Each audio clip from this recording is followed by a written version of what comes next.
আসসালামু আলাইকুম, hello beautiful people. চলো আজকে আমার দেবরের বিয়ের ব্লগটা তোমাদের সাথে শেয়ার করি। আমার শাশুড়ি আমার দেবরকে হাতের ভেতরে এই বরণমালা নাকি বলে বাইধা দিল। তারপরে সে আমার এক নানি শাশুড়িকে তেল দিয়ে দিল। এখন সে এক গ্লাস গরম দুধ খাবে। এই প্রথাটা আমি দেখে আসতেছি ছোটবেলা থেকেই। তারপরে আমার মাকে মেহেদি তেল দিয়ে দিল। মা হাঁটতে পারে না, লাঠি দিয়ে হাঁটে। তারপরও আমি নিয়ে আসছিলাম বিয়েতে, সব কয়দিন যেন মানুষজনের মধ্যে থাকলে আমার মায়ের ভালো লাগে।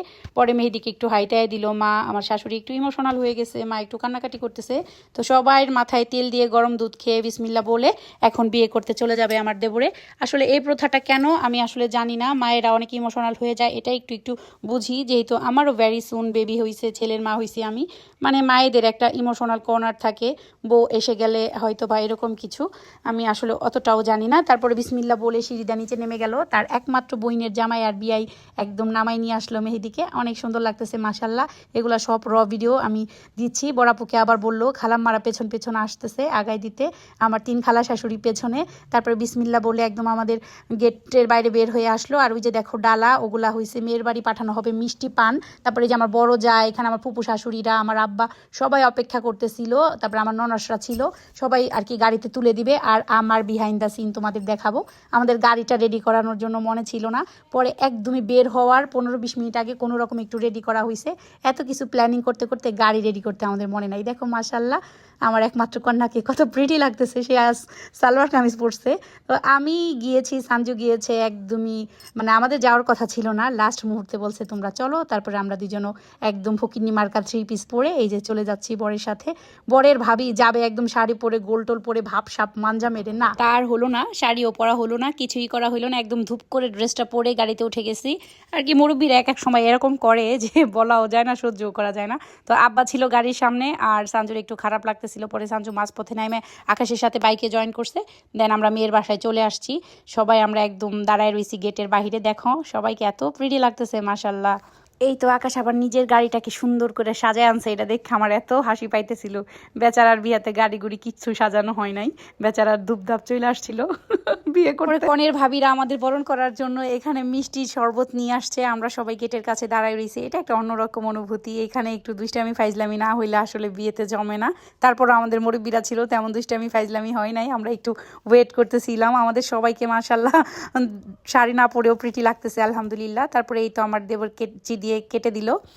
এখানে আরেকটু বার্গেনিং হইলে ভালো হইতো, কিন্তু এরকম হয় নাই। তারপর আলহামদুলিল্লাহ, তারপর আমরা সবাই চলে আসছি। আর বড়রা যারা মুরব্বীরা আসছিল ওনারা একটু আগে আসছে, তো সবাই খাইতে বসে গেছে। আর এদিক দিয়ে আমরা জুতা আগে লুকায় রাখার জন্য শান্তকে দায়িত্বটা দিয়েছি। এখন বর একদম বসে পড়বে, বর বলতেছে কিভাবে বসবো। তারপর সবাই আমরা বরের সাথে বসছি, আর এদিকে সবাই খাওয়া দাওয়া করতেছে। আর আমরা এখানে প্যান্ডেলের এই বরের যে স্টেজটা, এটা খুব বড় ছিল, আমরা মেয়েরা সবাই একসাথে বসে ছিলাম। আর এদিক দিয়ে আমাদের বড়দের খাওয়ানো হইতেছিল। আমার দেবর বলতেছিল আপনি এই সাইডে এসে বসেন। তারপরে আমি মেয়েদের কাছে যায় বসলাম। আমাকে আর আকাশকে বারবার ডাকতেছিল। আর আমাদের বেবিগুলাকে এত প্রিটি লাগতেছিল, সবাই চোখের সামনে বড় হয়ে যাচ্ছে। আমারই এখনো শৈশব কাটে না আমার মনে হয়। আর এদিক দিয়ে আমাদের বেবিরা বড় হয়ে গেল মাশাআল্লাহ, সবাইকে অনেক কিউট লাগতেছিল। এখানে আমার ননদ দেবরদের সাথে আমাদের বাচ্চারাও ছিল, মানে আমার জায়ের বাচ্চা, আমার বাচ্চা, আমার ননাসের বাচ্চা, এরকম।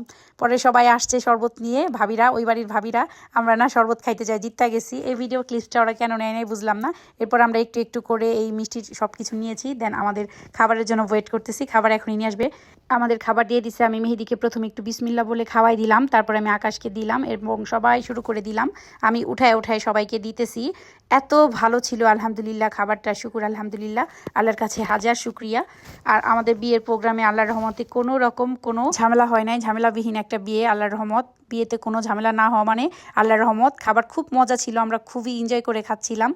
আর তারপরে এই যে সাদি, আমার আব্বার নাতিন, একদম মানাইছেন আমার আব্বার সাথে, একদম ছবি টবি তুলে আব্বার কাছ থেকে টাকাটা নিয়ে নিল সাদি। এটা হয়েছে আমার ভাগ্নি, আর আমার আব্বাকে ধরছে। এখন হইলো এটা আমার ভাসুরের ছেলের বউ, মানে ওরেও দিতে হবে। পরে আব্বা বলতেছে কি, সাদি বলতেছে এটা বিয়াইত্তা।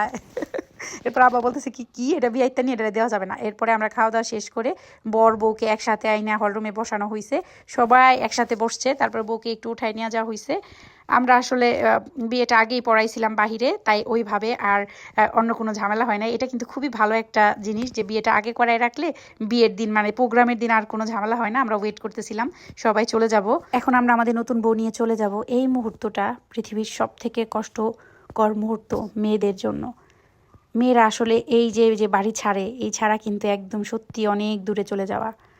আমি আসলে বুঝি এই ফিলিংসটা। সাবিহা অনেক কান্না করতেছিল, আমার যা ওর মাও খুব কান্না করতেছিল, খুবই মানে খারাপ লাগতেছিল আমার এই মুহূর্তটায়। তারপরও মেয়েদের যাইতে হয়, আসলে সবসময় মেয়েদেরই কেন যাইতে হয় শ্বশুর বাড়িতে, এই ফিলিংসটা আমার খুবই পেইন দেয়। এখন আমরা বউকে নিয়ে বাসায় চলে যাব।